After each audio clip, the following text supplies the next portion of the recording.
Estamos de volta com Interação, com o José Paulo Cairoli, presidente da CACB, a Confederação das Associações Comerciais do Brasil.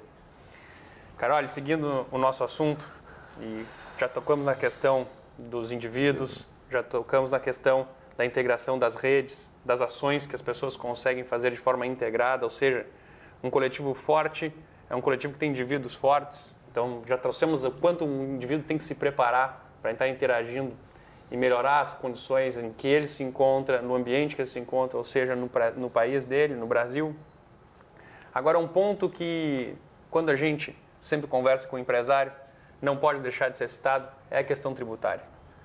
Diversas reformas já foram discutidas, nunca avançaram, estão ainda sem avançar, mas acho que o mais importante que discutir a questão tributária, que às vezes muitas pessoas não conhecem bem esse termo, o importante mesmo é a gente fazer entender. Né? A gente vê que o empresário se manifesta muito, mas o empresário, na verdade, ele repassa o recurso que é do governo. Na verdade, esse recurso ele é cobrado de você que está aí nos assistindo, você que está pagando. Então, eu gostaria que você passasse um pouco desse conceito, explicasse por que quem está pagando é o consumidor, é a ponta, é o indivíduo, e por que o empresário se manifesta tanto a favor da questão de se reduzir os tributos e do dinheiro circular mais no mercado, como você já colocou muito bem. Acho que nós temos dois pontos que é importante considerar. Primeiro, no passado recente, a sociedade entendia que quem paga os impostos são os empreendedores, são os empresários. Esse processo já houve um amadurecimento, já um pouco de consciência, é verdade que ainda é muito pequeno dentro desse conceito. Segundo ponto que me parece, então acho que já houve uma evolução. Segundo ponto que me parece é que se discute muito reforma tributária, mas nós não sabemos nem o que nós queremos como reforma tributária. E a gente pensa numa reforma ideal, talvez tu pense a tua reforma ideal, eu penso a minha, cada um pensa a sua, e esse processo vai avançando e passou há 20 anos, não aconteceu nada. Eu entendo que essa experiência de amadurecimento que faz parte dentro desse processo, nós já alcançamos. O que nós estamos querendo e estamos defendendo é o que já está rolando no Congresso Nacional há muitos anos, é a transparência do imposto.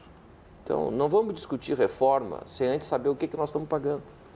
E não adianta governo assumir e colocar que o governo passado tinha uma carga tributária, que esse governo está tendo outra, que na verdade nós estamos crescendo. E se olhar de 20 anos para trás, nós tínhamos um patamar de 21% de carga tributária e hoje estamos 36 alguma coisa e com tendências de suba. A pergunta que tem que se fazer, a sociedade está se beneficiando com esse aumento de imposto? É evidente, cada um pode dizer se a segurança melhorou, se a saúde melhorou e se a educação melhorou. Esse dobro. E aí, nós temos que sempre fazer comparação de carga e das coisas que acontecem no nosso entorno, comparar com os outros. Essa carga tributária é alta ou baixa? Não sei. Quanto é que é a Argentina? Quanto é que é o Chile? Quanto é que é o Uruguai? Quanto é que é a China? Quanto é que é os Estados Unidos? Aí nós vemos que nós estamos no dobro. E quanto esses estão crescendo mais que nós? Exatamente. Então, dentro desse processo, o que nós estamos vendo? Que todo esse recurso que fica no invisível, que é chamado governo, que é o nosso sócio, esse recurso não chega na sociedade da forma que nós estamos nos propondo. Cada recurso que é reduzido, que não vai para a mão dos governos, aí é municipal, estadual e federal, se ficar na mão do trabalhador, ele é revertido em renda, revertido em riqueza, que gera emprego e esse auto se alimenta. Vide que o governo fez no ano passado com a redução do IPI de veículos, com a redução de IPI de linhas brancas, o que foi de aumento, não é de venda, o que aumentou o emprego, porque aumentando a venda, aumenta a solicitação de produto que gera riqueza e que gera emprego. A roda da economia gira muito mais. Então, o PT, que tinha uma posição, ou que tem alguma posição ideológica contrária, dizendo essa função do imposto ou não imposto, é empresário, não é empresário, parece que o Lula desmanchou. Então, não é o partido A ou o partido B. Então, a nossa proposição e o que a Confederação está trabalhando dentro desse processo é que já está no Congresso Nacional, já há 2 legislaturas, fazer a transparência de impostos. e a transparência ser real. Da mesma coisa que aqui no estado do Rio Grande do Sul, que foi uma lei do deputado Berfran, que foi aprovada na Assembleia e que não foi ainda executada, porque outras forças não têm interesse. Por que não tem interesse? Então a sociedade tem que começar a questionar. Quer dizer, é o partido de plantão no executivo que é contra. Por que é contra? Porque é ruim para a sociedade saber quanto é que paga? Eu acho que tem que mostrar o quê? Se paga 40, ou 30, ou 60, ou 10, tem que saber que paga. Mas para entender bem esse processo e quem está nos assistindo, esse projeto, então, ele de transparência do imposto, ele teria nas notas fiscais o valor que você paga pelo produto e o valor discriminado de quanto está pagando o imposto. De todos os impostos. Em cima desse produto. De todos os impostos. Então, quem está em casa, quando comprar ou efetivar qualquer compra, vai ter noção do quanto está pagando.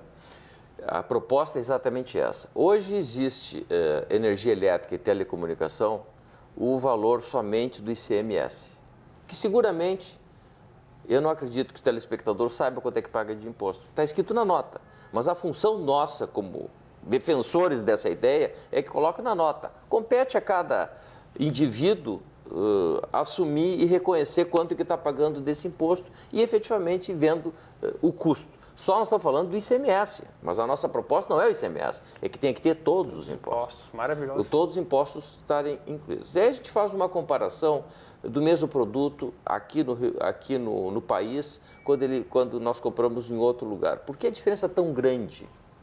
É imposto embutido.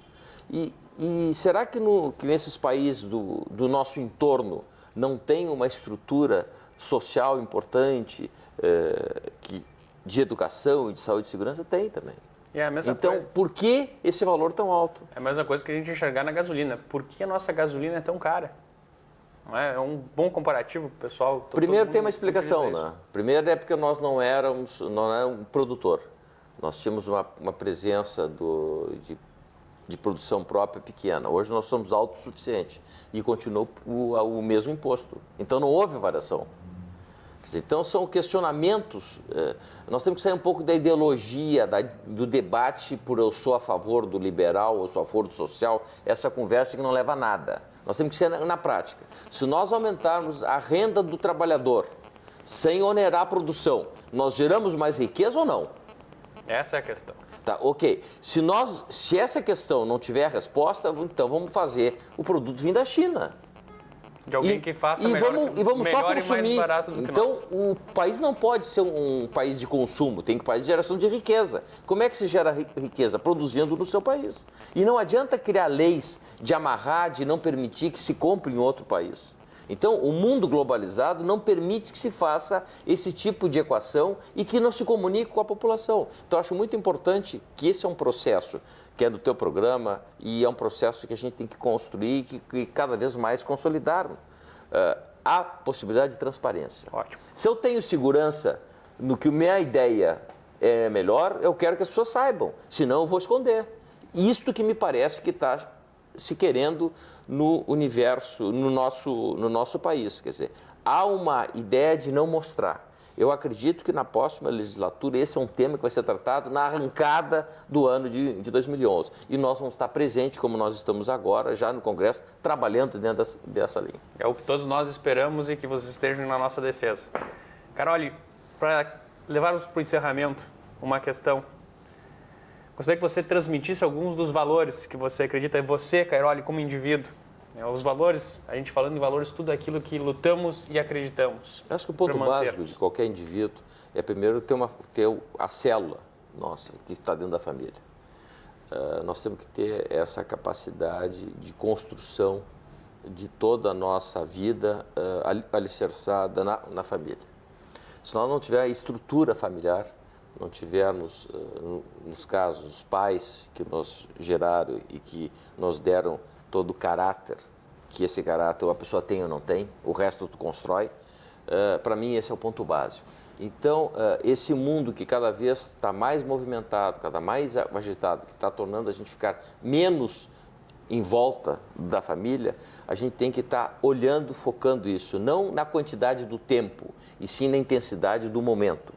Então, para os mais jovens, eu gostaria de dar o recado, dizer que a família ainda continua sendo o centro de qualquer atenção, qualquer atividade. E, logicamente, tendo isso, o lado profissional vem na sequência dentro desse processo, que tendo uma Constituição boa, um caráter adequado e que tenha rigidez nos seus propósitos, um terceiro ponto que eu acho que é fundamental é nós nos inserirmos dentro da política. A política não partidária. Política que se constrói na relação do indivíduo com a sociedade. E aí volto a nossa função associativa ou a nossa função em qualquer atividade que se resume na relação interpessoal. Isso faz parte dentro do processo político. Não é a tua ideia nem a minha. A ideia é que nós estamos conversando e vamos estar construindo e vamos estar contaminando dentro desse processo. É um processo mais lento, mas ele é construído de uma forma muito mais eficaz. Carole, sensacional. Isso que nós tivemos aqui foi exatamente o que você acabou de dizer, uma troca de ideias entre nós, entre todos os que nos assistem. Gostaria de agradecer muito a tua participação no nosso programa. Realmente, agora tivemos mais chance ainda de poder perceber e ouvir de você porque todos dizem que é um grande líder. Parabéns pelo trabalho que vem realizando e desejo muito sucesso ainda pela frente. Muito obrigado. Boa noite, muito obrigado. Para todos que nos assistem, gostaria de dar uma boa noite e convidar a todos que continuem assistindo a programação da Ubra TV e que procurem ficar conosco nos nossos próximos programas. Muito obrigado, boa noite.